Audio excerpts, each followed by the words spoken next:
Hello, good morning, everybody, and good afternoon, good evening, I should say, to Professor Stola, is coming to us from Poland.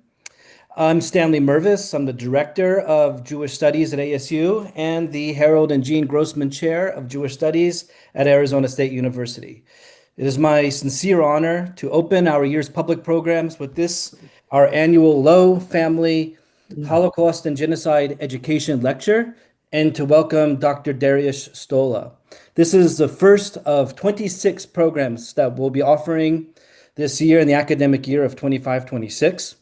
ASU Jewish Studies is dedicated to disseminating knowledge of Jews and Judaism as widely as possible. We are especially dedicated to providing expertise on the Jewish experience to our students, our colleagues, and to our community. I'd like to invite you all to join us this Tuesday, September 9th at 10 a.m. This is an in-person program for those of you who are here in the Valley at Coeur Hall, where we'll be co-sponsoring a program with the Jewish Faculty and Staff Association, and we'll be hearing from the leadership of the Hilton Holocaust Education Center, which is currently being built here in Phoenix. The executive director, Tali Dippold, will be describing the process of building a new Holocaust memorial site from the ground up, so it should be of interest to those of you who are in attendance today. I'm going to hand our program over to our gracious benefactor, Ron Lowe. And then Ron will hand the program over to my colleague in the history program, Anya Chopek-Gajraj, who will introduce today's speaker. So thank you all for coming. And without further ado, please, Ron. Dan, thank you. The Lowe family, that's my mother Miriam, my wife Ninfa, and our four children, Rachel, Michael, Daniel, and Adam, are very pleased to provide support for today's lecture through the Lowe Family Holocaust and Genocide Education Endowment, administered by the ASU Center for Jewish Studies. And I'm very pleased to have the opportunity to welcome all of you who logged in today.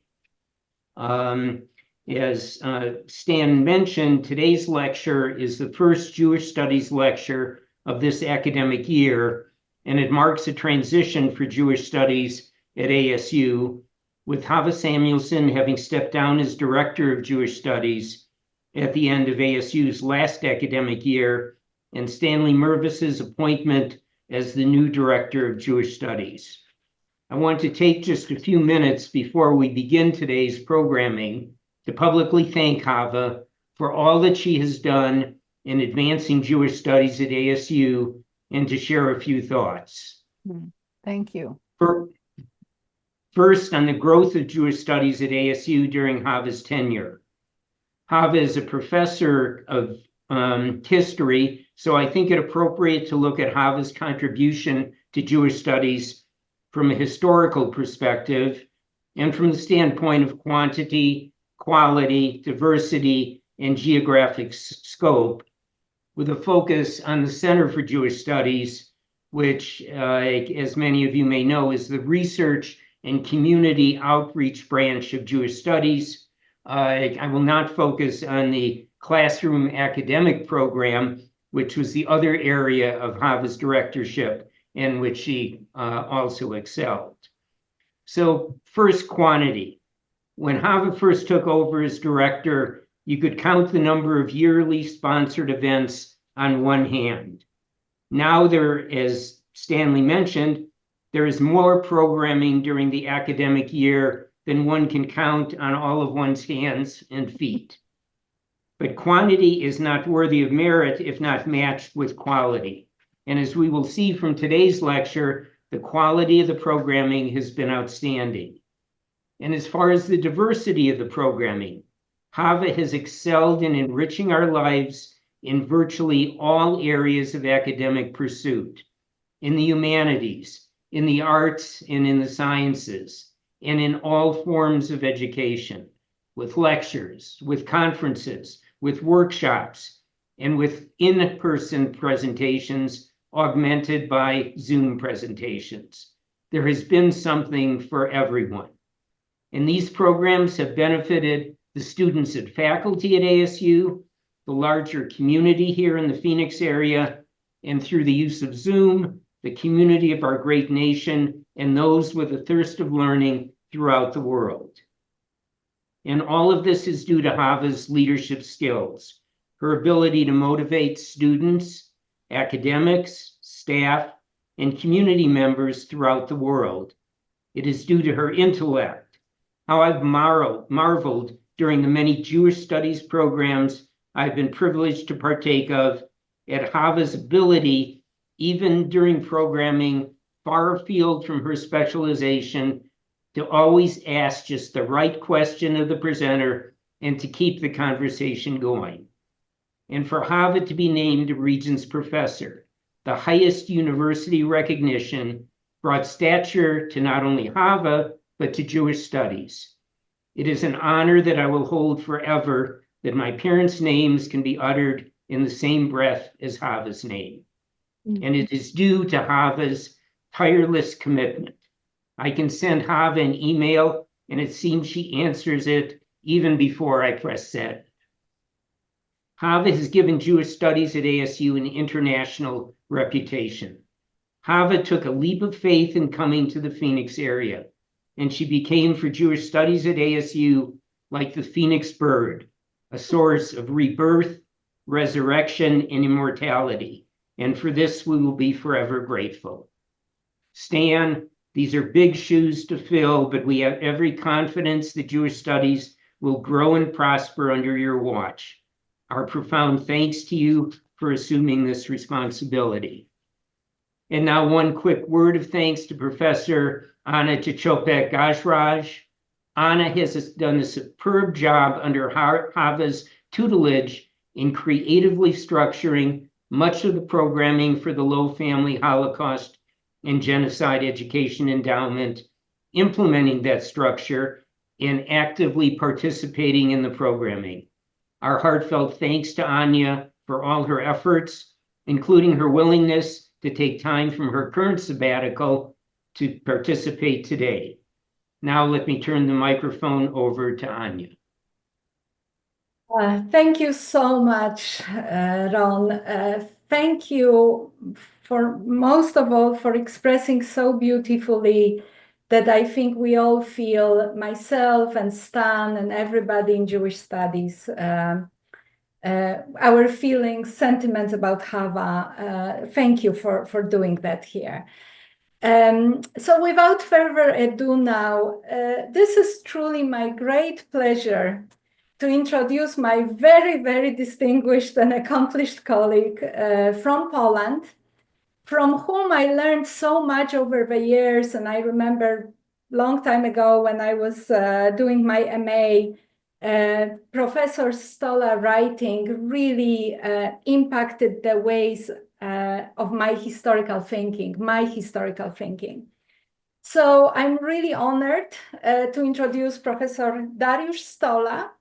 He's a historian of modern 20th century Polish history at the Institute of Political Sciences of the Polish Academy of Sciences in Warsaw. For 5 years, in 2014 to 2019, he served as director of the very famous Museum Polin, a museum of the history of Polish Jews in Warsaw. He specializes in the history of Polish-Jewish relations, history of People's Republic of Poland, and history of international migrations in the 20th century.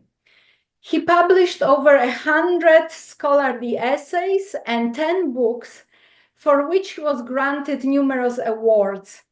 Among those books, Hope and Genocide from 1995, Anti-Zionist Campaign in Poland in 1967-68, the book which came out in 2000, and Country with No Way Out, Migrations from Poland in 1948 to 1989, which came out in 2010.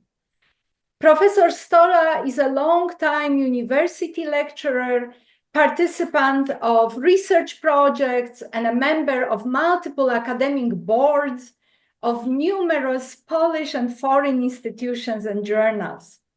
In 2013, he was awarded what I think is the highest recognition for a scholar to get in Poland, and that is the Order of Polonia Restituta for his merits in the field of studies of contemporary history. His today talk is entitled Polish Reaction to the Holocaust, the Never-Ending Controversy and Why Populists Like It. And before I give the floor to Professor Stola, just one note, if you have any questions, please do. Please think about your questions as Professor Stola talks. But if you have questions, please put them in Q&A, not in chat. We ask you to put them in Q&A. Okay, so Professor Dariusz Stola, this is my great pleasure to now give you the Zoom floor. Thank you very much for this generous introduction, very generous introduction. It's my pleasure to join you today from Warsaw, and a great honor that I'm going to speak in presence of not one director of the program, but two directors and the generous benefactors of the program, so I'm truly honored. I'm going to talk about the topic, which is to large extent historical, but not only. Clearly a set of questions that about events that happened many years ago, more than 80 years ago, but still evoke strong emotions and public debates, and not only in Poland, but across Europe. And my starting point was my personal observation of several large, truly national debates in Poland about the Polish-Jewish relations, the attitudes of non-Jewish Poles toward the Jewish neighbors, especially during the Second World War under the German occupation. And I must say that my first talk on this topic was in the late 1990s, when I already thought, oh, that's quite a phenomenon that we have had so many major public debates on the topic. But that was just the beginning, as I learned later on. So in part, the story I'm going to present is also a story of my professional biography, because I participated in some of these debates. But Poland is not unique in having debates about the Holocaust. When you look at Europe practically everywhere, from Norway to Greece, from France to Ukraine, there were debates about how local non-Jewish population, how local governments, if there were any independent governments or semi-dependent governments, reacted to the Jewish tragedy during the Second World War. And you probably have heard about many German debates, especially the historical strike in the late 1980s, early 1990s. Maybe about the French debates about the Vichy regime and collaboration with Nazi Germany in the deportation of the Jews. Maybe about the Swiss debate about the bank accounts they forgot to restore to the families of the victims.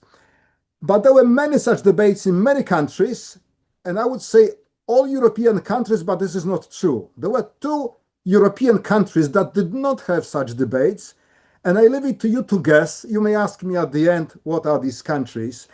Because these two missing countries on the long list of European debates about the reactions to the Holocaust tell that the debates are as much about the past as they are about the present.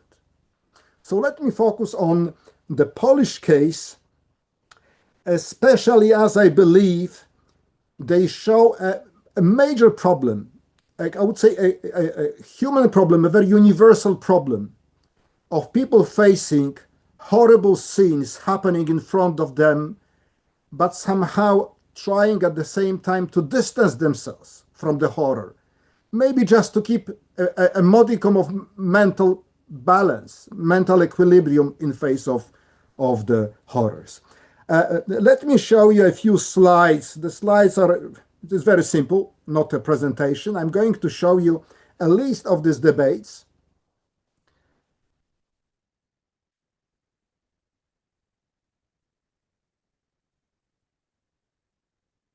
And a few illustrations, do you see them? Okay, so I start these debates in 1985, and I will later on explain why in 1985, not earlier. And the last one I have listed is in 2019, but this is certainly not the end.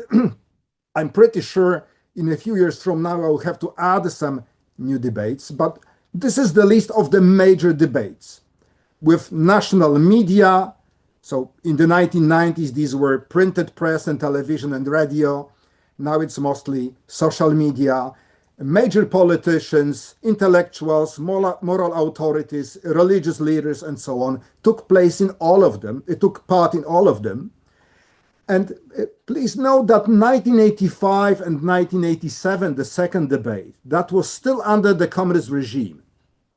And that actually made Poland stand out among the communist countries of Eastern Europe at that time, because while there was a French debate about the same time, and there was a German debate about the same time, but in the Soviet bloc, having a debate about the non-Jewish reactions to the Jewish tragedy during the war was something clearly unique.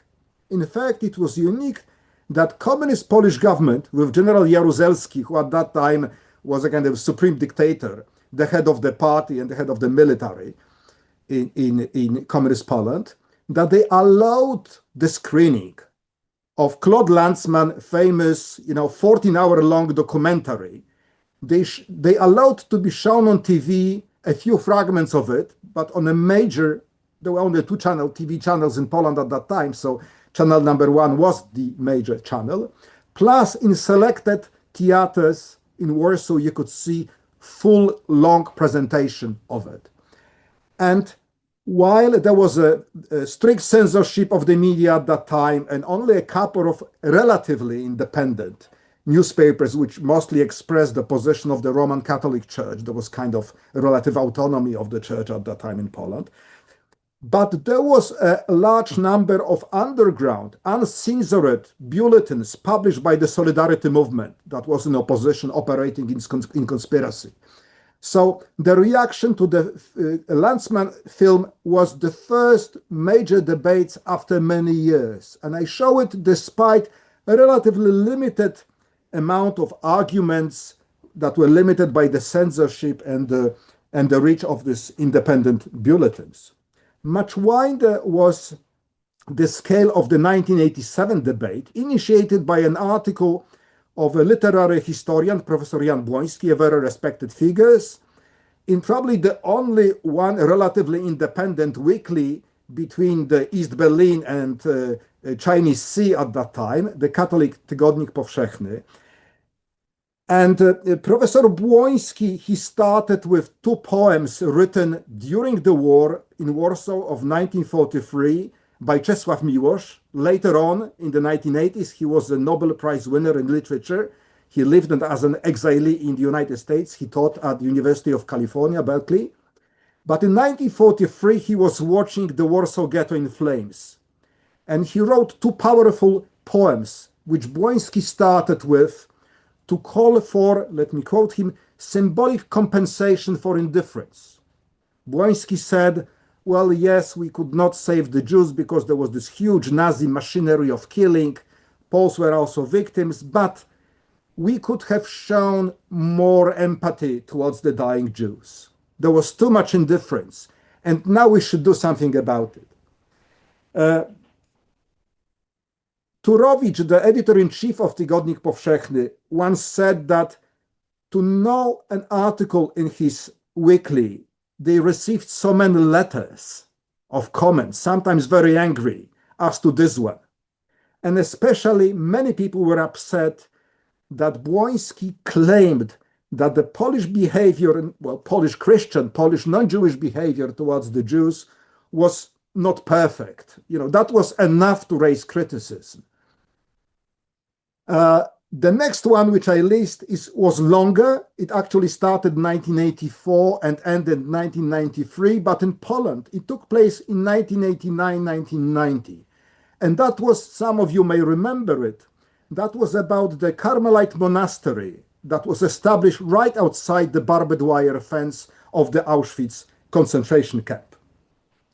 So many people in the West believed that that was an attempt to Christianize Auschwitz, to marginalize this place as a symbol of Jewish martyrdom, of the mass killing of the Jews. It took several years and the personal intervention of the Pope, John Paul II, to move the nuns out of the building. They were moved to another location. But again, this controversy, I stress, because it belonged to a second group of debates. The first group was about the reaction of non-Jewish Poles towards the Jewish tragedy. The second one was about what we should do with Auschwitz, what we should do with this horrible place which became the symbol of the Nazi genocide.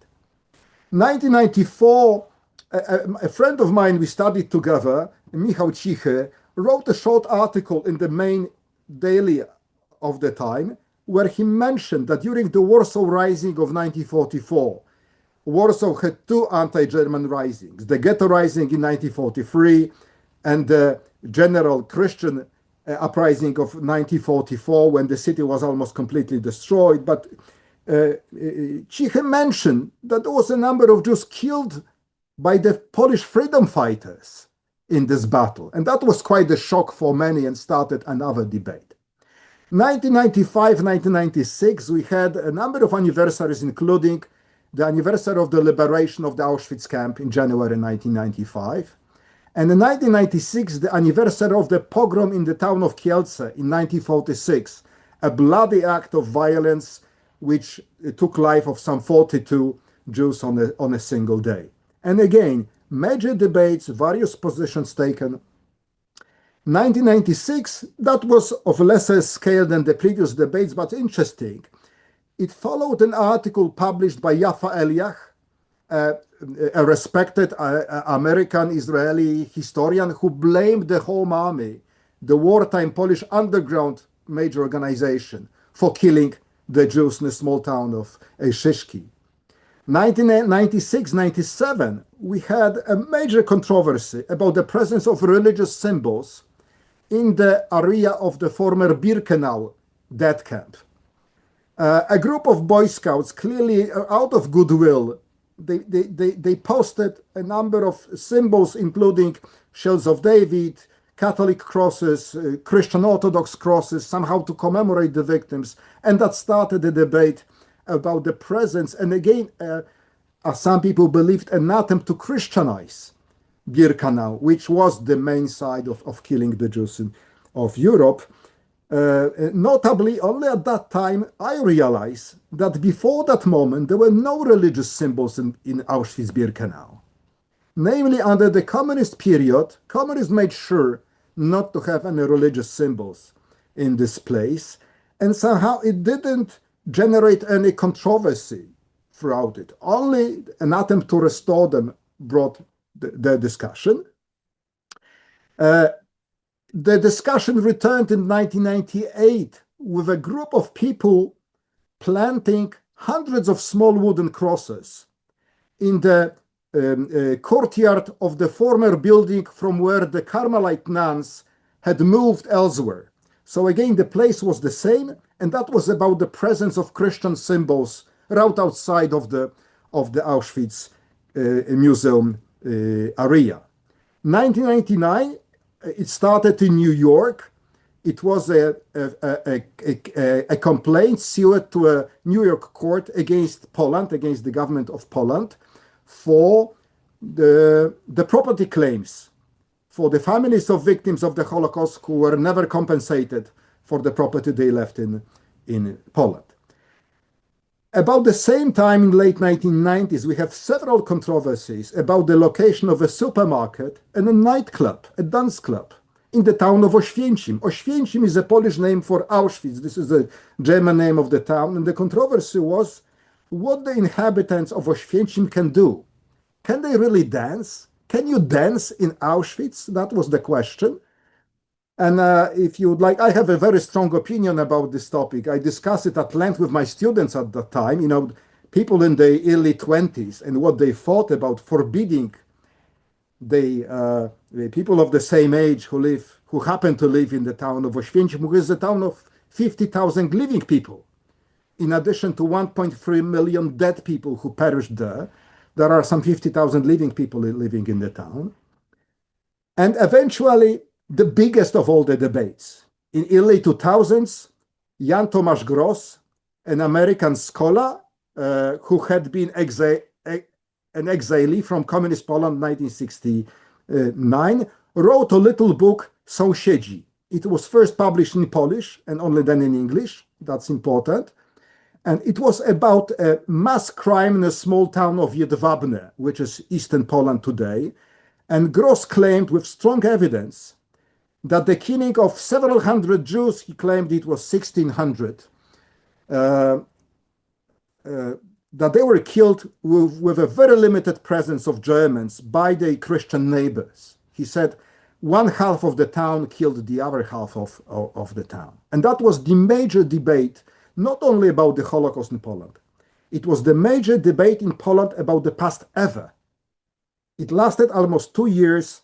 It led to official statement by the president, the government, the Catholic bishops, plenty of historians. There is actually a secondary scholarship. There are many articles and books that analyze this debate, showing what was its meaning. Jan Gross followed a few years later with another book, Fear, which was about the anti-Jewish violence in the early post-war years, especially the Kielce pogrom that I mentioned of 1946. And then again in 2011, clearly Jan became a specialist in irritating many patriotic Poles, writing about the dark pages of Polish history. In the Golden Harvest, the book which we wrote with his wife, the topic was the gold mining in the mass graves of the former death camps, where a local population was digging the mass graves in search of gold of the victims. Then a smaller debate about the plans for the monument of the righteous rescuers in Warsaw, which to my big surprise led to a controversy about where it should be located, how it should look like, and who should found it. And then the last two debates which I mentioned, because I mentioned them, they were important, but they were different to all previous debates.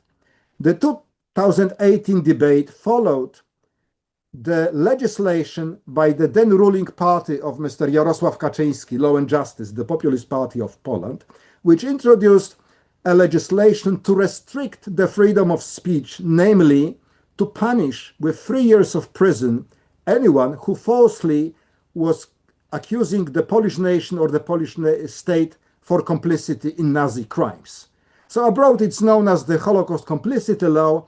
In Poland it's better known as the Act on IPN, the Institute of National Remembrance, the major institution of memory policy established 25 years ago. And then the last one is 2019, and again it started in the United States, but actually took place in Poland.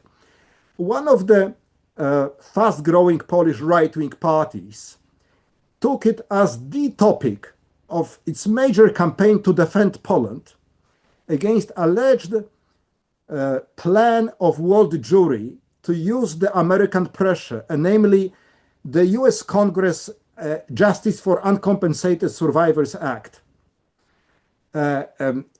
This party was claiming that the world Jewry is planning to force Poland to pay billions and billions of dollars for as a compensation for the property lost. So as you see, we have several debates in less than 40 years, and this is quite remarkable, but this is not completely unique. It certainly was unique in Eastern Europe, in the former communist part of Europe. Most of it now belongs to the European Union, but it was also unique in certain emotional intensity. I remember the debate about Jedwabne in the early 2000s. I remember a seminar at the Polish Academy of Sciences with some 30 professors and doctors of history present, and half of them crying. I have never seen anything like this. That was really unique. And then I understood there is something in these debates that require our attention. Let me show you just a few pictures that appeared in the printed press at that time. Does it change? Oh. So you can see this is about this convolutions of the Christian and Jewish history, these pictures with a cross and the Star of David, or about the unclear agency and responsibility. You can see the hands that belong to no one. You can see eyes closed by someone or eyes that don't want to see something.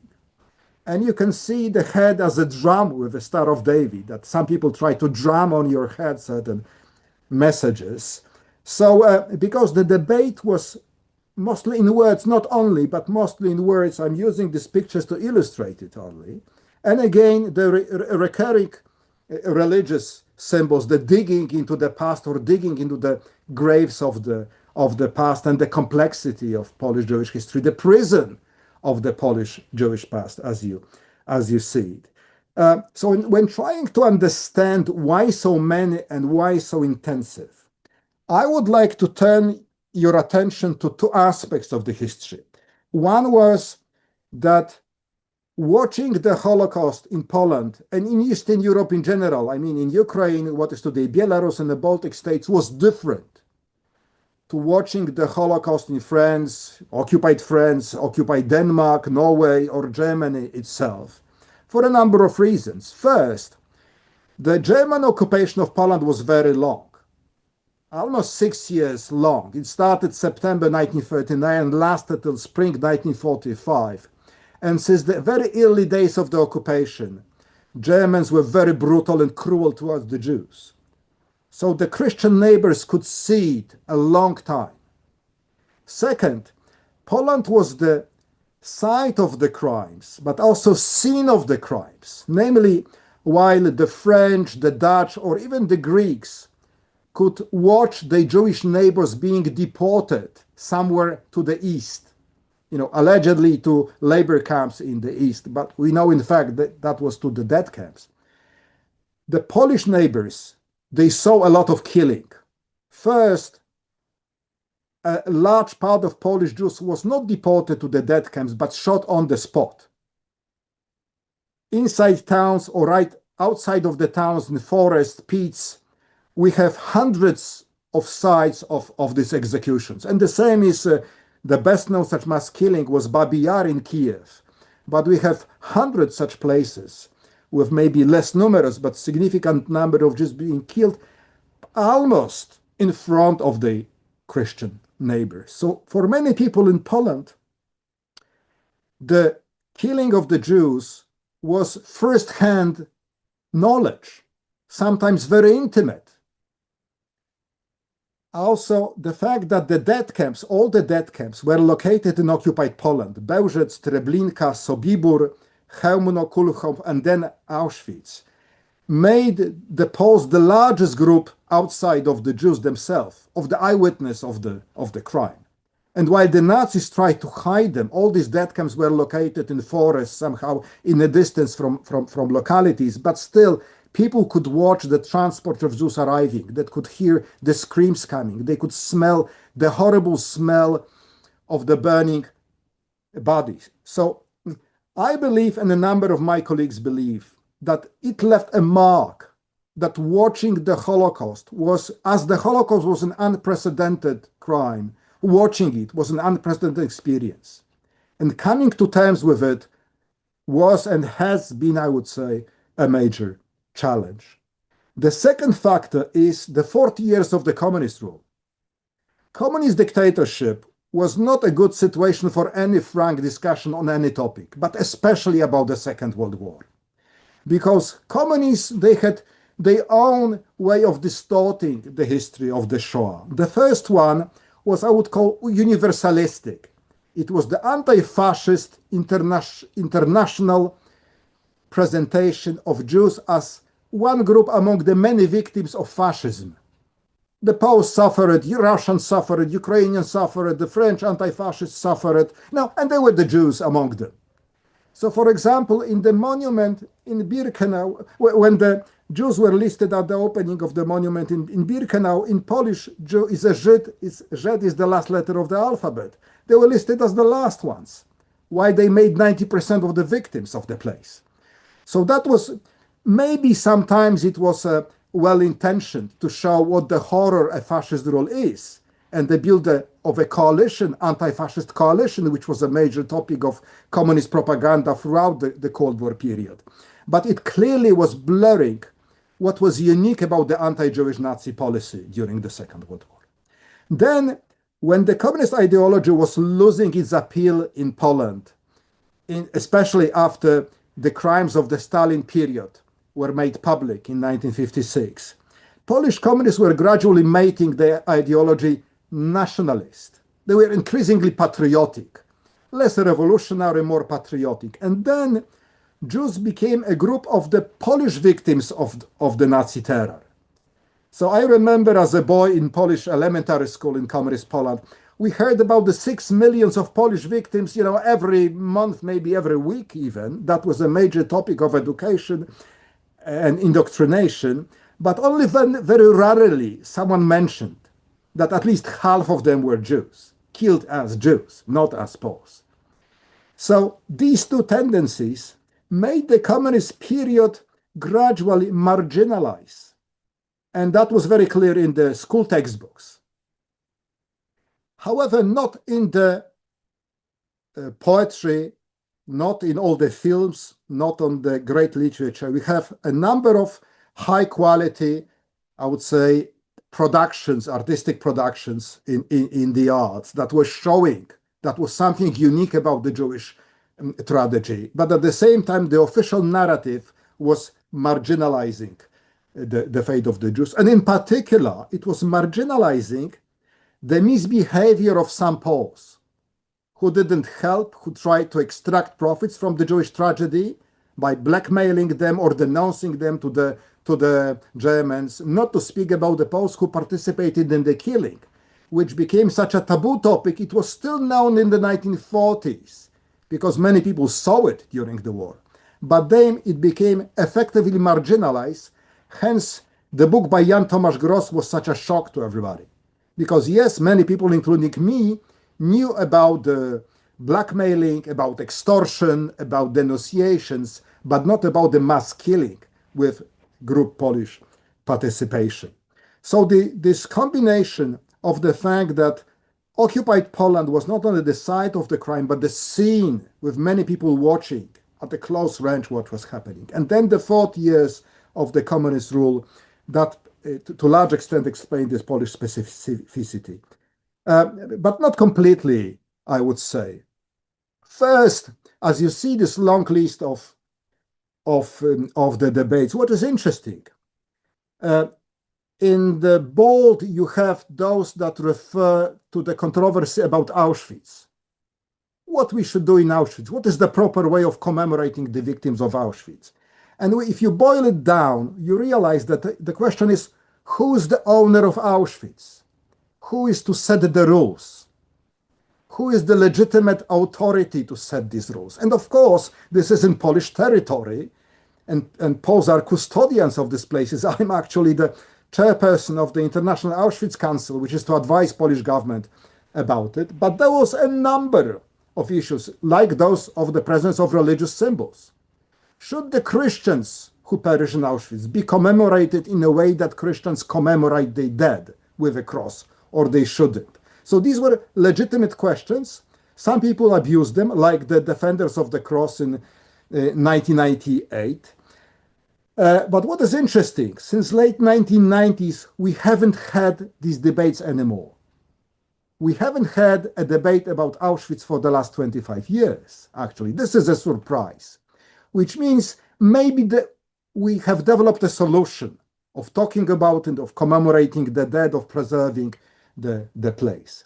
The second topic, which is what were the reaction of the non-Jewish Poles towards this tragedy, is returning again and again. And the third one, what to do with the property? Should we compensate the families of the victims for the property they left in Poland? This is also returning, and quite, I would say, it's easy to capitalize on two of them. There is a number of reasons for this. Here you can see, actually, I didn't invent this question, who's Auschwitz? That was the title of an article in 1995. Who is the owner of Auschwitz? This is exactly the title. The second is from the early 2000s, about the books full of blood. You touch them and you feel blood in them. But there is something more to it, namely, this debate in 2018. This debate was not started by a historian, not by a philosopher, not by a journalist, but by the government. by the ruling party. They wanted to show their willingness and readiness to defend the honor of the Polish nation against the allegation that the big we the Poles, were in any way complicit in the Nazi crimes. And initially, well, it started again with historians disagreeing, saying, what does it mean, the Polish nation? Who is the Polish nation? All of us?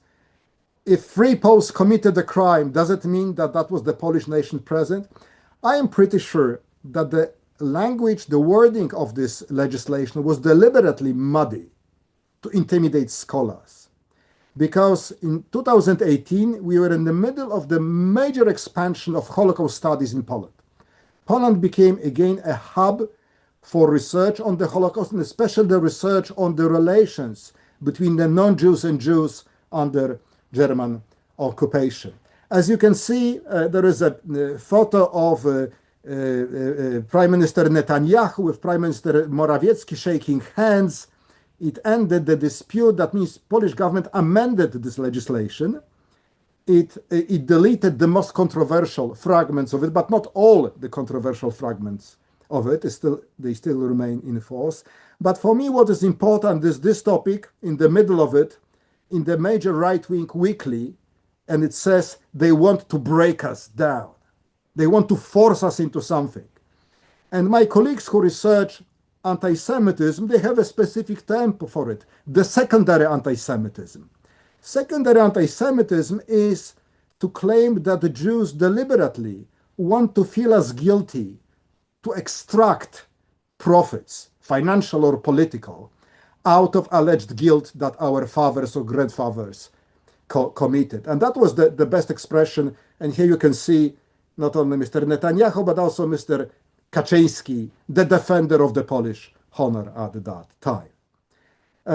The last of this debate that I mentioned was about this US Congress Act, which is in Poland better known as Act 447. That was the congressional number of this legislation. And as you can see, many banners of this quite numerous manifestation in Warsaw. Some of them were in English because they wanted to say no to Americans. Not to Polish politicians, but to Americans. Repeal the fraudulent act. And here this yellow one at the bottom asks, do you remember Ulma family? Ulma was a family of Polish rescuers that was killed by the Germans for hiding the Jews. So I would say some people were now hiding behind the righteous to defend, as they believed, Poland. There is something in this debate which this picture expresses very well. This is the competition of victims.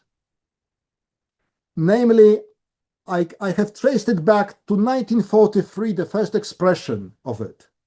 That some people, especially some people in the West, if we talk too much about the Jewish tragedy, they may forget about our Polish tragedy, the suffering of ethnic Poles being tortured by Nazi Germans. And certain competition continued throughout time, and it's easy to start it again. To my knowledge, victims never competed for this attention. There are always the third parties. They believe someone is trying to push us out of this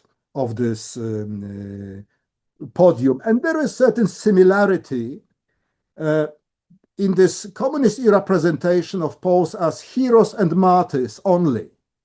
That Poles either were fighting against the German occupation or were suffering as prisoners, slave labor, and so on. Namely, the founding act of the Yad Vashem in Jerusalem in 1953 established Yad Vashem as a heroes and martyrs authority. So there is certain similarity in a Polish and Israeli use perspective on the Second World War as a founding past, foundational past, a past which is very important for the legitimacy of the present state. And as I suppose you may understand why it's so important in Israel, in Poland it was among others important for two reasons. First, Poland lost the Second World War. Poland lost half of its territory to the Soviet Union and was compensated with German territory. And the German territory makes a third of contemporary Poland. So wartime suffering was to legitimize the territorial acquisitions after the war. And especially for the communist government, which could not speak that the Soviet Union took half of Poland as a consequence of war. They were basing the legitimacy, the support among the masses on the claim that we made Poland annex the ancient Polish land. They never said that was German territory. It was ancient Polish lands that were temporarily occupied by the Germans. So wartime suffering had a very practical application for, I would say, geopolitical strategy of Polish government since 1945 onwards. How much time do I have? I still have 10 minutes. Okay. So when we look at these debates, as I said, I started in 1985 because the communist period was a longer break in the discussions. But that was a break after the first debate. Already in 1946-47, in Poland, we had a major debate of public intellectuals about the same topic, about the reactions of non-Jewish Poles to the Jewish tragedy. This debate ended quickly with the accelerated Sovietization of Poland. In the early post-war years, there was a relative, I would say, there was some room for open debate, which ended in 48, 49. And I believe that was the first European debate on the topic. That means for the first time, Poles speaking as Poles, but actually what they were saying was very much universal. We're trying to understand what actually happened. What happened in the face of the mass killing of Jews. But if we look even farther back, we realize that already during the war, simultaneously with the mass killing, there were Poles trying to find it out, how should we behave?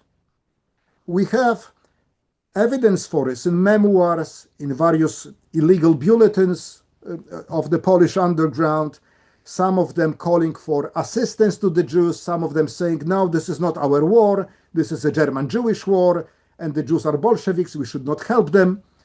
So already during the war, simultaneously to the unfolding Nazi final solution, there were people trying to find out the right way to react.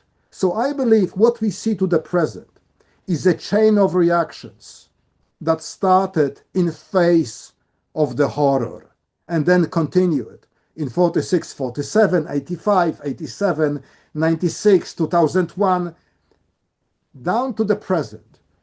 And of course, the debate today is very different from the debate in 1946 or 47. For example, only few people who are eyewitness are alive. We have every year, we lose the Holocaust survivors. This year we have lost Marian Turski, our great friend and himself a prisoner of the Łódź ghetto and Auschwitz. And they had an authority. When they spoke, even the opponents did not dare to publicly criticize them. A similar person was Władysław Bartoszewski, who during the war was in the underground Polish organization assisting the Jews, distributing funds to the Jews in hiding. He was a prisoner of Auschwitz. Then he was a prisoner in communist prison in Stalinist Poland. And then he was a moral authority for the Solidarity movement. So these people are gone now. We have fewer and fewer of them, which means that for the participants of the present debates, the Holocaust, the reality of the Holocaust was mediated by films, books, poems that I mentioned, paintings, museum exhibitions. Hence,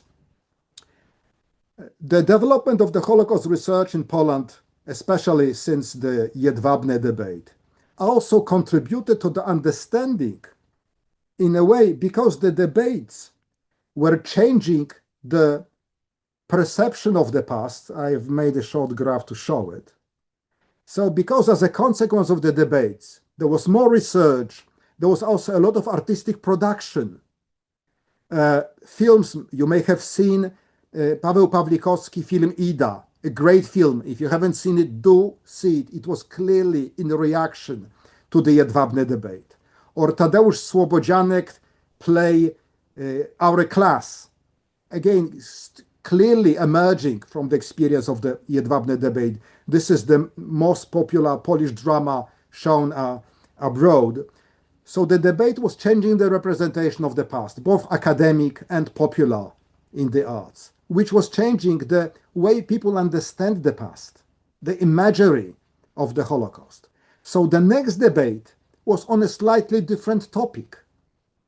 The debates were altering their own topic, which was the reaction of non-Jewish Poles to the Jewish tragedy. And this sequence, this iteration was repeated several times, but the major debate, the Jedwabne debate, produced such change, but also produced a backlash, namely a growing group of people saying, no, this is something we cannot tolerate.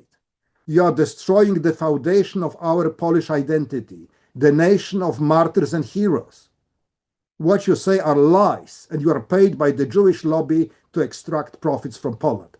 Maybe I abbreviated too roughly, but this major argument that there is something inherently wrong in discussing the dark pages of Polish history was gaining momentum afterward, and especially after 2008 and 2010. Why? Not because of any debate, not because of any discovery of historical records, because of the new media landscape. Up to this moment, all the debates that I have mentioned up to the 2010 roughly took place in the printed media, the dailies and the weeklies, television and radio. But in the 21st century, the media landscape changed completely. No longer television, no longer radio, certainly no longer printed press is the source of information. This is internet and social media in particular. So this shift in the media landscape also made the playing field, well, not flat, certainly. It helps those who are defending the honor of the Polish nation, to use the title they prefer. And, well, it's usually another illustration. Usually, there are many more people who would like to talk about some good things in the past, the glorious history, and few people who want to talk about something which is difficult and painful and heavy. This is universal. But thanks to the research of my colleagues who are researching these debates, we have some more details about it. For example, that the readiness to discuss, not only to accept, but to discuss painful moment in the past is greater among those better educated, people living in the big cities, and younger people. Which means that when your constituency happened to be less educated and outside of the Polish big cities, you have no reasons to support such debates. And that was exactly the case of the Populist Party. Most of their voters are older, less educated, they live in the countryside or small towns. And I'm pretty sure before they were using this argument of defending the Polish honor against people like Jan Tomasz Gross, they made sociological research, which confirmed that when you follow this line of saying what people want to hear and what they heard at school in communist Poland, you will win. You will win their hearts because you are a true Polish patriot, as opposed to this morally corrupt urban elite, which is trying to deprive us of our heroes. So this is a standard toolbox of the populists, opposing the healthy people against the morally corrupt urban elite. And this has happened in application of the Polish discussions on the Holocaust. So I'm afraid that this will continue because it pays off. And the career of the right-wing party that was defending Poland against American legislation, and they really made a lot of progress in terms of popular support, is a very good example of it. However, there are some other interesting findings when we talk about these discussions. For example, Michał Bilewicz, social psychologist who investigated it, found that there are people who have positive self-group image, the image of the group they belong to, or negative. And of course, those who have very positive image are very reluctant to accept the truth about some painful pages of the national past. However, those who have negative auto-stereotype are eager to accept it, not because they are for critical history, but because it confirms their own prejudice.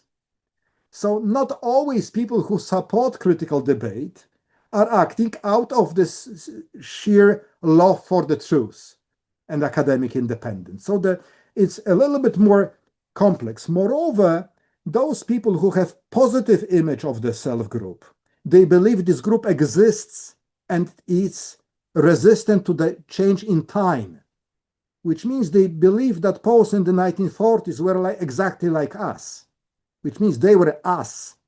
There is a strong identification with the wartime generation of Poles, hence the defense of the honor, not only of us, but also of our dead heroes. So this explains to a large extent the strong emotions generated by these debates. And here I'm quite pessimistic. We can expect more of these debates. We can expect more cynical abuse of the debates to capitalize and then win the elections. And we can expect it not only in Poland. Thank you for your attention. Thank you so very much, Professor Stola. That was tour de force of the last not 40 but 80 years of Polish history. And I have already to start two excellent questions. So let me just actually change the chronology of the questions. So let me ask you first the second question, and then we'll go to the first. So our friend of Jewish studies here, David Kader, asked the question. My question may be premature, as Professor Stola is continuing. However, please explain who are the debaters. I assume it's between non-Jewish Poles, but can you describe them more precisely? For example, are they defined by broader themes such as anti-communist or pro or anti-West, etc.? And I think, and I would also add, especially before 2010, before 2010. So this is very much about Polish intelligentsia, this particular social group, which is people with higher education and a sense of a civic mission. This is something uniquely East European. Russia had its intelligentsia too, with similar moral authority and also a sense of obligation towards the rest of the nation. I believe the fact that Poland had so many of these debates shows that for Polish intelligentsia, this is an important topic. Why? Because Polish Jewish intellectuals were very important in history of Polish literature, Polish arts, Polish science in the 20th century. So while for many Poles living in the countryside, the Jewish topic is something distant. They don't remember anymore the Jews that lived in nearby town. But for Polish intelligentsia is not the case. And that was to large extent the debate among intelligentsia, which was fine in the era of printed press and television, because these are the people who express public opinions. It doesn't work now in the social media. It's different.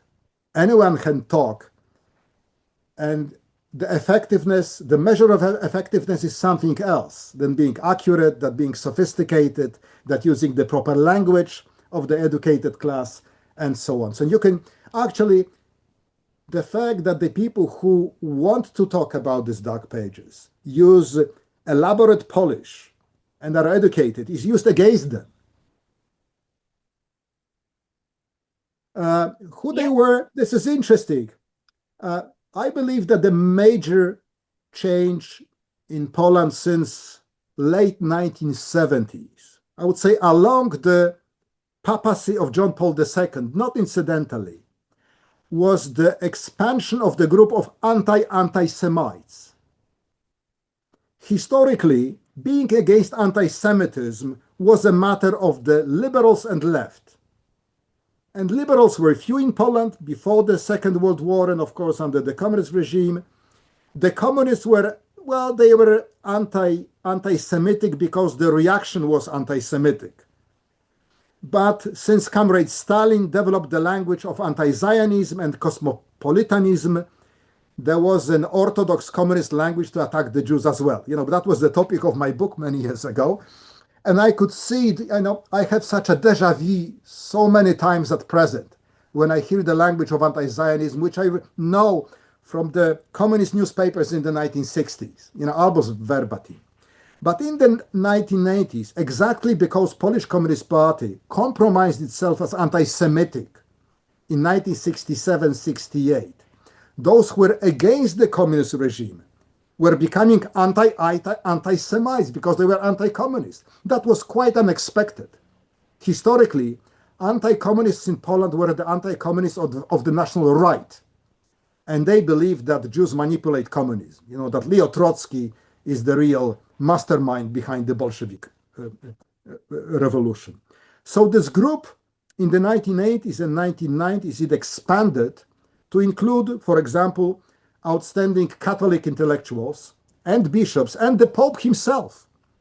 He was one of them, with the new teaching of the Roman Catholic Church for a country which was very religious in the 1980s, 1990s. And I speak in the past tense, not by accident, because this is a past. It's still more religious than most of Europe, but much less than it was in the 1980s and 1990s. And the moral authority of the Pope personally influenced to a large extent to this development. So we had this relatively large group of people who were anti-Semites. And second, a part of the solidarity movement political struggle against the communist regime was the struggle for memory, to fill what we called the blank spots, like Katyń, the mass killing of Polish officers by the Soviets in 1940 in the forest near Katyń, what is today Belarus. So this battle made the topic of the past and certain principality, being principle about the truth, a component of the solidarity movement. Now it's eroding with the new generation. But that was, I would say, the intellectual profile of the people who took part in the debate, and they were to talk about the dark pages. Those who were against, what is interesting, they were first the old type of right-wing nationalists saying, no, you cannot slander our heroes. This is not true. Or, you certainly are paid by the Jews. You got a grant from a Jewish agency to make research on this topic, and so on. Or exactly as in this battle for the American legislation, this is to extract profits. What is interesting, up to a couple of years ago, we had a very little of left-wing progressive anti-Zionism. Why? Because it was compromised by the communists. Speaking the language of anti-Zionism was smelling the Communist Party of Poland so much that it was unacceptable. It's changing now very much. So, of the debates that I have listed, most were leading to an increasingly sophisticated, comprehensive understanding of what happened under the German occupation. So in a way, those who were calling for the revision of the images of the past were gradually winning the ground. It started to reverse with the backlash against the book on Jedwabne and then the populist party rule, but still I would say the long-term effects, we are about to see them.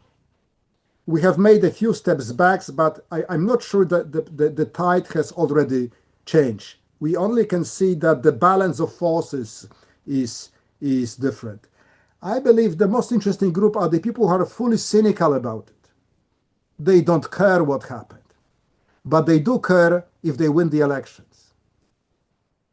So who can cold-bloodedly calculate both the topic and instruments used, the arguments used to start the next debate.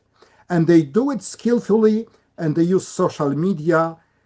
And I think this is the great responsibility of the owners of the social media, the nice people from Palo Alto, California, that they provide instruments to the people who are trying to do really bad things. Just a follow-up, just a quick follow-up from me. So would you say that the debate over Jedwabne, Jan Tomasz Gross's book in 2000, 2001, too, that was somewhat more broader, not just intelligentsia, but that one time, that one debate actually went beyond the boundaries, the intelligentsia boundaries in Poland and places like Warsaw, Kraków, Gdańsk. I have stressed intelligentsia because they were the authors of the articles. Articles, films, books, poems, paintings, sculptures, museum exhibitions. But there were many people who were not intelligentsia who participated. Now, I remember my own family gatherings for weddings and so on, with heated debates with some uncles, who wanted to have an opinion on the topic, and usually a strong opinion on the topic. So, about the Jedwabne debate, we have data, that means there was a public opinion poll several months into the debate, which showed that 80% of the respondents knew about the debate. The town of Jedwabne is the middle of nowhere. Nobody had heard about it before.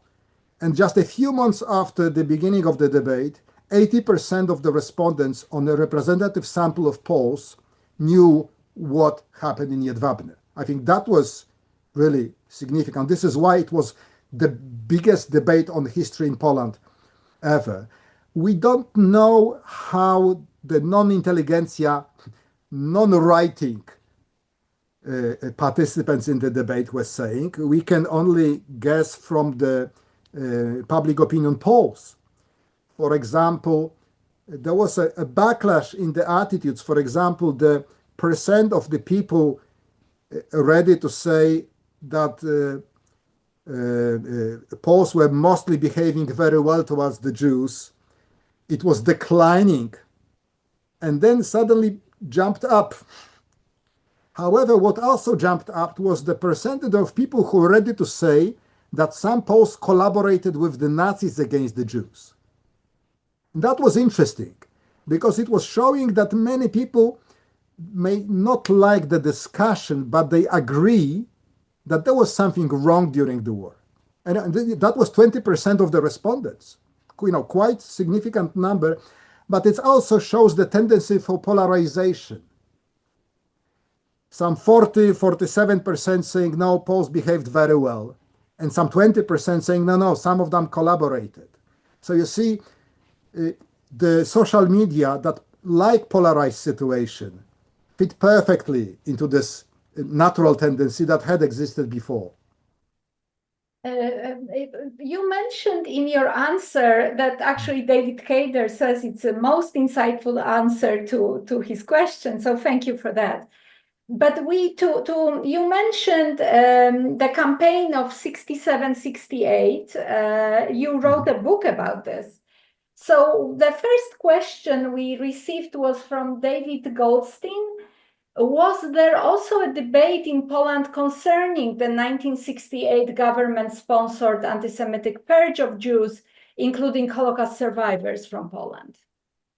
Actually, there was a series of debates on this anniversary. I have a full collection here on my shelf. It already started in 1988 when the Communist Party was trying to distance itself from 68. It was shameful.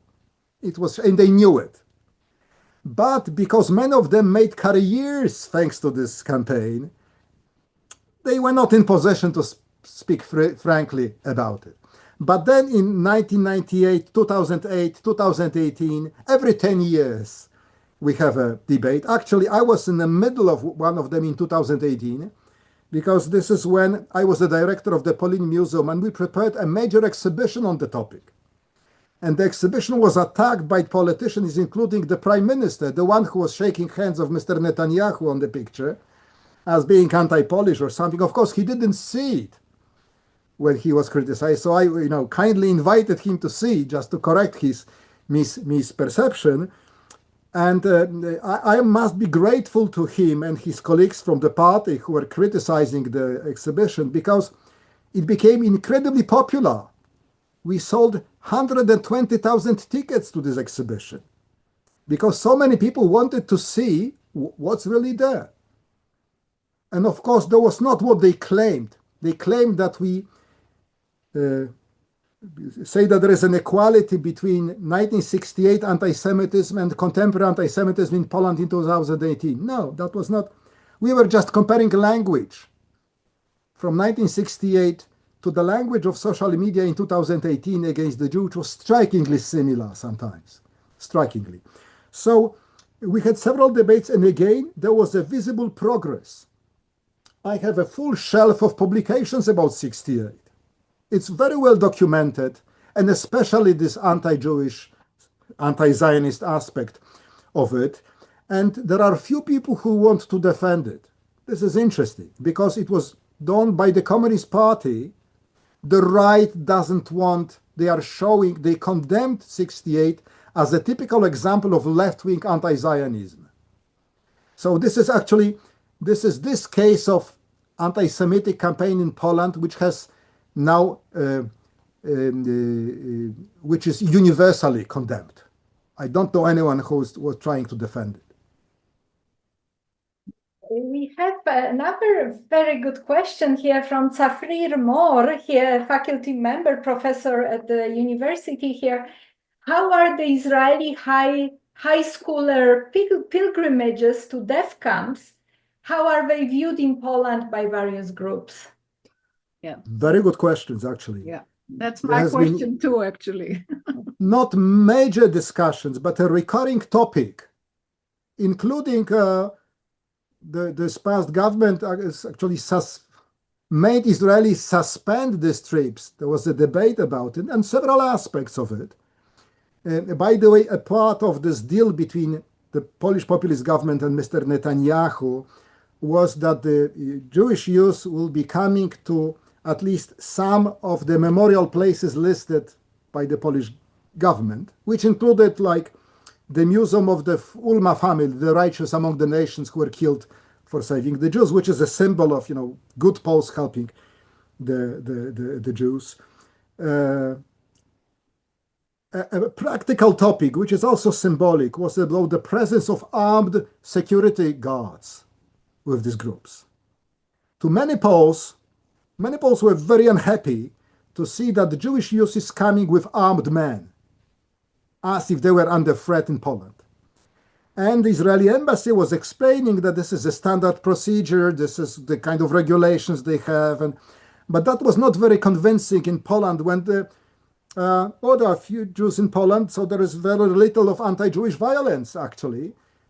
Poland was different and remains different comparing to many European countries in terms of attacks against the synagogues or even desecration of cemeteries. So Poland remains relatively safe for the visiting Jews and Polish Jews.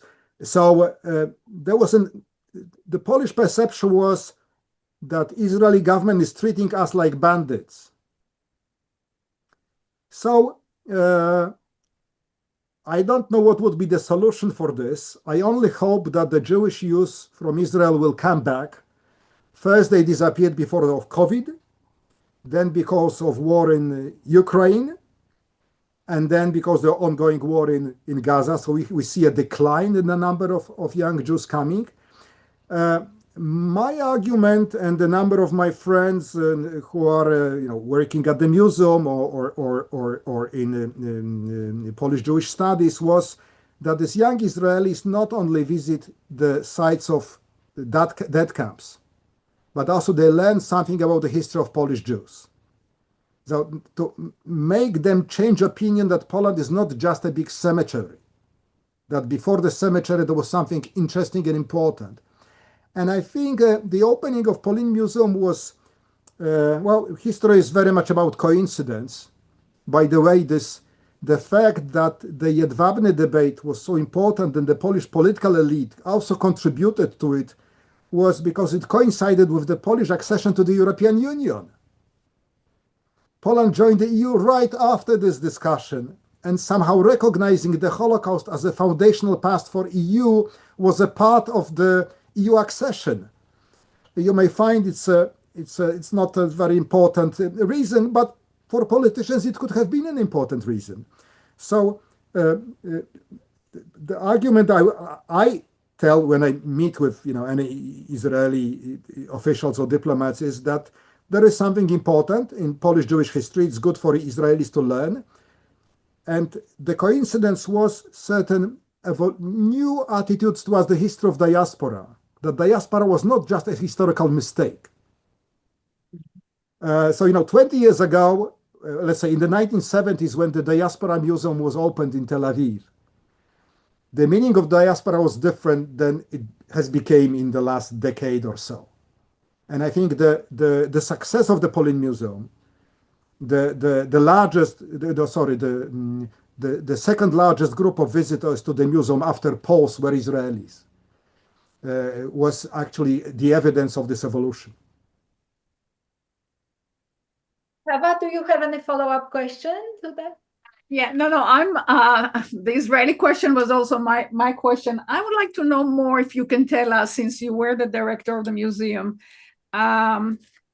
more about what's the best way of educating the Polish population as well as the Jewish population in Israel and throughout the world about Polish Jewish history. What would be the kind of your kind of methodological approach to the best kind of education?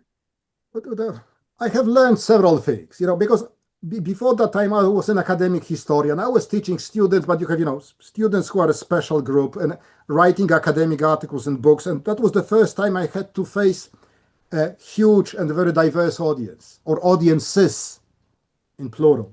The museum had something like 500,000 visits annually.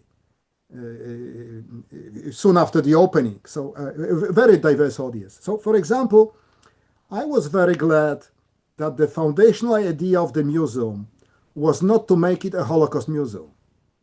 It was to show all the history of Polish Jews, including the Shoah.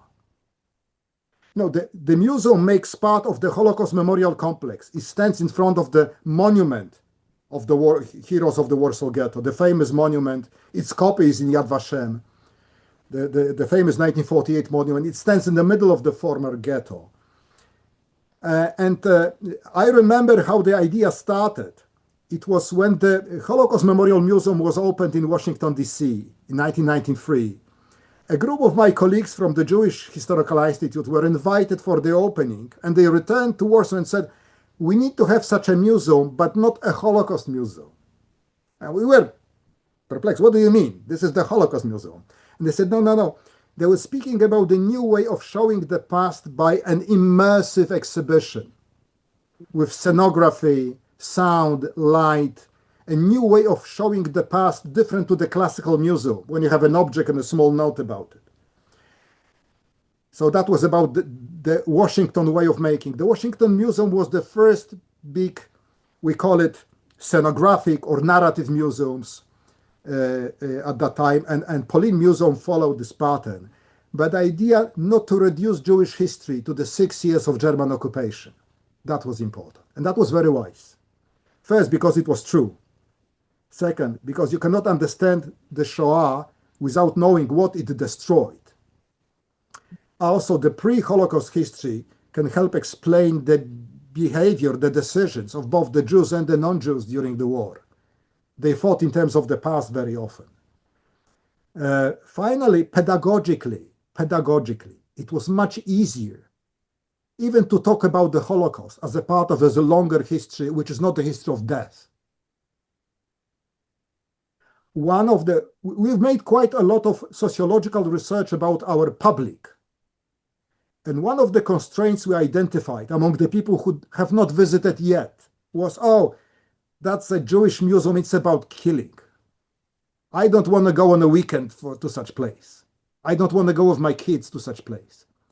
So, for example, in the commercials and the publicity campaigns, we were stressing that this is a fascinating tour into the past, in a colorful past.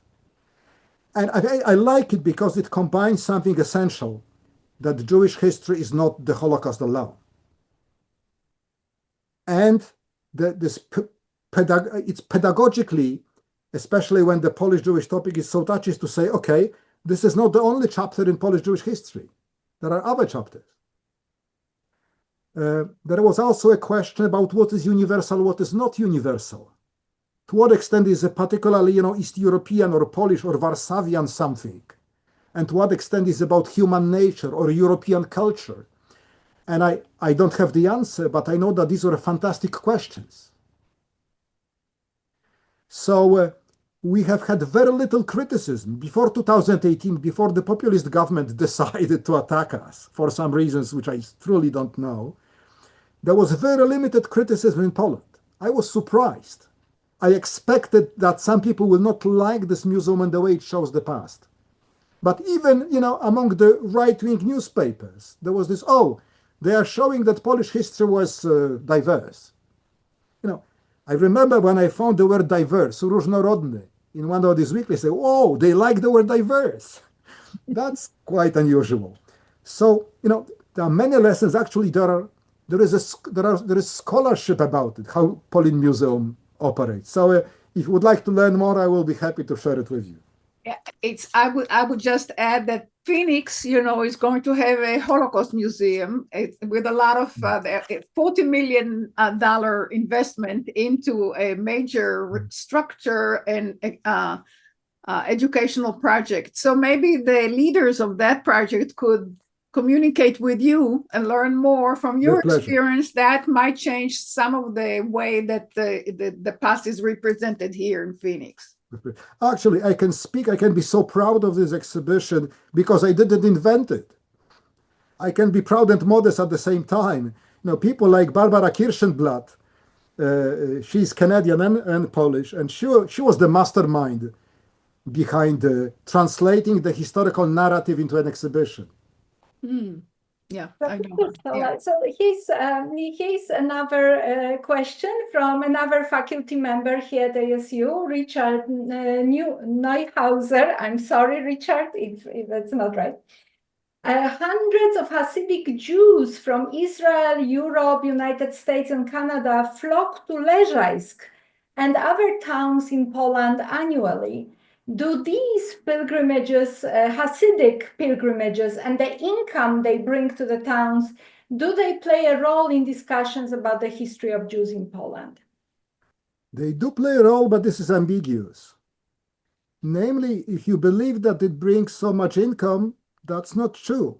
They bring their food, they don't sleep there.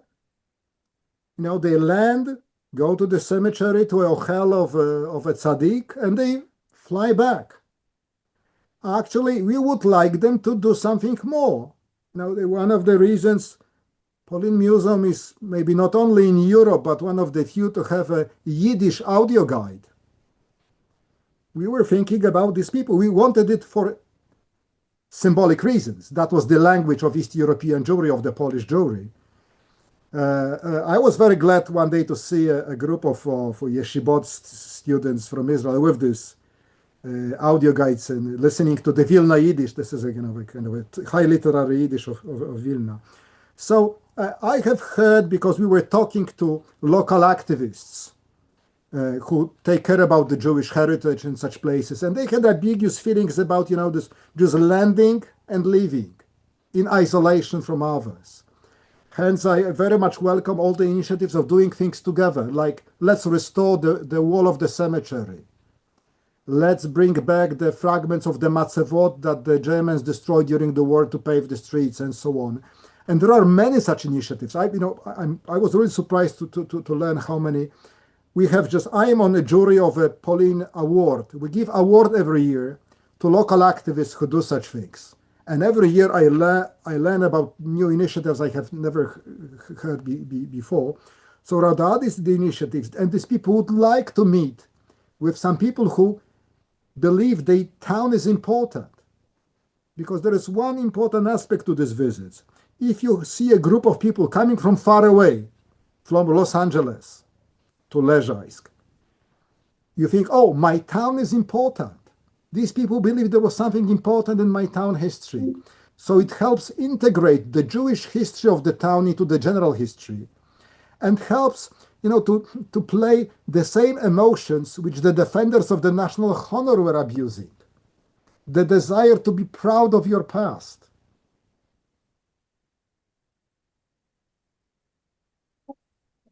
I would like to come back to the museum, because I don't know if everybody in our audience knows that you were supposed to be reappointed to the position. You were an obvious, you served for 5 years, but it was, you would take it for another 5 years into the future. And the government, could you tell us how how did you see that controversy? Because your appointment became another debate, another controversy. You became the subject of the debate. So if you could tell your side of the story, how did that? You understand that I have mixed feeling about it, that my best known achievement in museology was to lose a job. I would say when it started, and it started with this legislation in spring 2018, which I obviously criticized immediately. I saw where it was going. So there was a coincidence, this legislation and our exhibition about 1968. And that made some columnists of the ruling party, some politicians very angry. And I was surprised, because up to this moment, they were trying to be at least neutral. They were fascinated with Israel. They wanted the government of Israel to be their friend. By the way, Poland was and has been one of the most pro-Israeli members of the European Union. Polish government repeatedly was blocking various initiatives that were critical of Israel, coming, for example, from Spain or from France. That may change, but at that time it was very clear. But the problem with the populist governments is there's inherent tendency for radicalization, because they fail to deliver what they promised, and they usually promise a lot. They must radicalize the language. So among others, they radicalized the language about the defending of national honor. And defending national honor against the Jews, this is the best spot for a politician in Poland. Really. It's safe, it's not very expensive, and you can win the next elections when you defend the national honor. So because the government started with criticizing the museum, I was very happy when they switched and started criticizing me. That was a step in the right direction. I was afraid they can do something bad to the museum, which is more important than the director. So actually, I welcomed this development.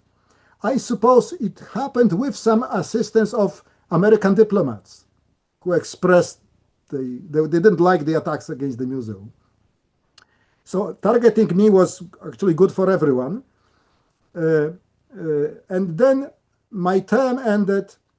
The minister tried to fire me earlier, but because the museum is a public-private partnership with 3 partners, the Ministry of Culture, the City of Warsaw, and the Association of Friends of the Jewish Historical Institute, the Jewish organization that initiated the project. So the 2 other partners blocked him. And then he said, well, I'm not going to reappoint Stola. We need to have a completely transparent competition for this position. I said, okay, I like competition. And I won it overwhelmingly. And then that was clearly illegal. The minister for the next 6 months did not appoint me.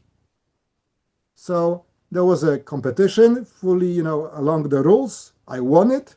And he was legally obliged to appoint me. And he did it. That was many of the things that this government was doing. They broke the constitution repeatedly this way. So why not to break some act on museums? And again, that was the best time in my life for a long time. I was unemployed 6 months. I am a workaholic. I need a justification not to work. And the first time in my adult life, I could, ride my bicycle, spend time with my kids and so on. That was good for me. But then I realized that I cannot extend it forever, because they can appoint an idiot, which happened with some other museums. They appointed an idiot. So I said I can step back, but there must be a compromise between the minister, the association, and the city. And the compromise was to make my deputy the director. So my deputy, Zygmunt Stępiński, became the director, and I was very happy. Actually, I had problems with the populist government. He had populist government and COVID pandemics at the same time. So that was quite a challenge. But still, I would say it was a victory because we preserved the autonomy of the institution. And I think this is a very good lesson to cultural institutions in many countries. That when you face a much stronger, powerful opponent who is clearly inimical to your mission, the fact that the Minister of Culture was ready to undermine a major cultural institution for unknown reasons, that shows you what was the circumstances. So it's like the retreat, the Russian army was famous for good retreats. This is not a joke. It's not a joke. It's an art. You try to maximize the costs of advance and you are winning time. So this is what we did. We won some time, and this way the museum survived. What's the future? I don't know, but I think it's a good lesson for our institutions. Wonderful. We have one last, our time is up. I'm getting messages, but one last word to Ron Lowe, our friend and donor, benefactor. Ron?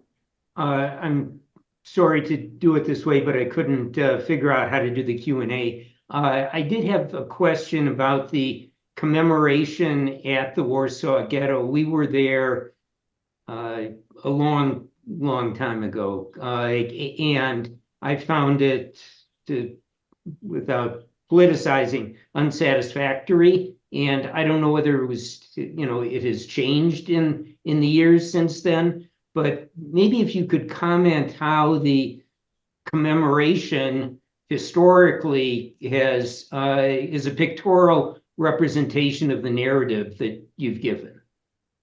So thank you for this question. Exactly. It was the essence of the evolving way of presenting the past in communist Poland and then in post-communist Poland. Initially, the fact that there was one monument, then the second big monument were erected right after the war in 46 and then in 48 for the 5th anniversary of the uprising, with mass presence of Polish Jews for the unveiling of the monuments. That was this early stage of the post-war remembering of the Shoah. Even before the term Holocaust was invented to call it, that was this movement. During the communist period, what is interesting, the communists first, of course, they were stressing that the uprising was with Jewish communists, that the Jewish communists played the key role in starting. And this is to some extent true, yes. Some of the Jewish communists played an important role. It completely marginalized the revisionist Zionists in its presentation, the right-wing Zionists, who were almost completely forgotten, and not only in Poland, I would say. And then in the 1980s, along with this solidarity movement, this critical approach to the official history narratives, a part of it was alternative commemoration. And that was centered around Marek Edelman, the last living fighter. He was actually deputy commander in the uprising. He was a Bundist. He never emigrated from Poland in the 1980s. He was a kind of a moral authority for the solidarity opposition. And because there was official ceremony, with some member of the Politburo putting flowers and, soldiers and so on, he was coming before or after with yellow flowers. And I'm trying to find out my yellow daffodil here. Oh, here. So he was coming with yellow flowers. And I remember this alternative commemorations from the 1980s as a sign of, civic mobilization. So in independent Poland, there was always some official figure present. But clearly it was no longer a hot spot of attention it was not the place to show that you're against the communist government anymore. Now it was democratic Polish government present, and a new quality with this commemoration was invented already in the museum by two girls, Marek Edelman was coming with yellow flowers, yellow daffodils or yellow tulips, the first flowers you could buy in communist Poland in April.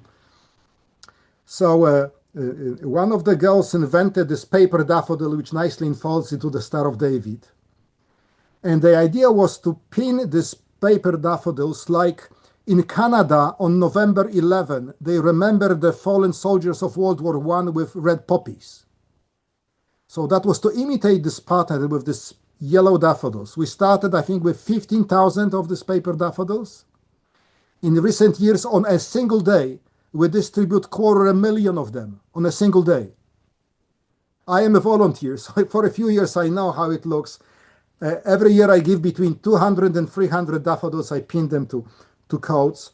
Very few people refuse, really very few, maybe a handful among these 200. And you can see it in Warsaw. You can see many people with these daffodils. So there is the official ceremony with a minister or someone, speaking. Usually you have the official Israeli ambassador or someone. It's bigger event when you have a major anniversary, like we had 2 years ago or 7 years ago. It was a major event, and this is not only now an event to commemorate the uprising, it's to commemorate the Warsaw Ghetto in general. And there is a tendency to remember more about the civilians who perished, not only the fighters, who are relatively few, to make it more a civilian event.